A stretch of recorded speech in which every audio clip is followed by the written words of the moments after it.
This is the first time I have ever delivered this presentation about my upcoming book, In the Continent of Europe. So this is the premiere that you guys are seeing. I hope it lives up to expectations. Thank you.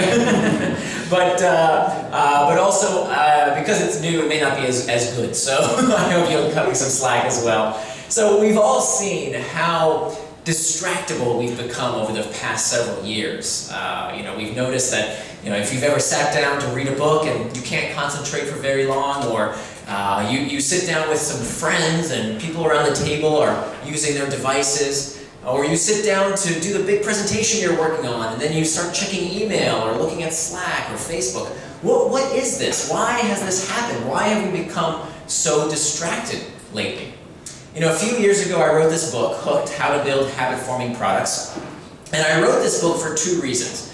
The first reason was because I wanted to uncover and unlock this psychology of how products like Facebook and Twitter and Instagram and WhatsApp and Slack and Snapchat, how do they use human psychology to get us to keep using their products? But I didn't write the book for them. They already know these techniques. I wrote the book for the rest of us. I wrote the book so that you all, building products that could improve people's lives, how amazing would it be if we could use the same techniques that these companies are using to keep us hooked, to get people hooked to all kinds of other behaviors. Imagine what would happen if we could get people hooked on exercising or eating healthier or saving money or being more productive at work. How amazing that would be. How amazing that would be at fulfilling the full potential of these devices. So that's the first reason why I wrote this book.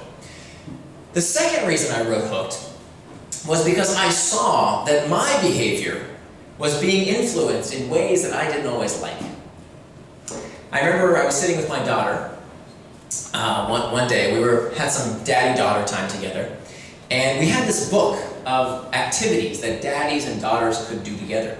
And one of the activities in the book was to ask each other this question. The question was, if you could have any superpower, what superpower would you want? And I wish I could tell you what she said, but I can't. Because in that moment, I was distracted. I was looking at my phone, and I had blown this perfect daddy-daughter moment. But if you ask me today, what superpower would I want in my life, I would tell you that I would want the power to be indistractable. Becoming indistractable is the skill of the century.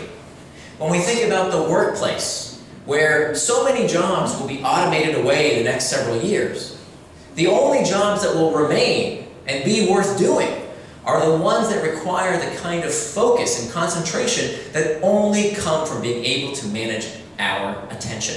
If we think about our social relationships, psychologists tell us that loneliness is as detrimental to our health as smoking and obesity. But how can we form close human bonds when we're all busy on our devices? And when it comes to our kids, what kind of example are we setting when what our children see of us is mostly the top of our heads as we're busy on our devices?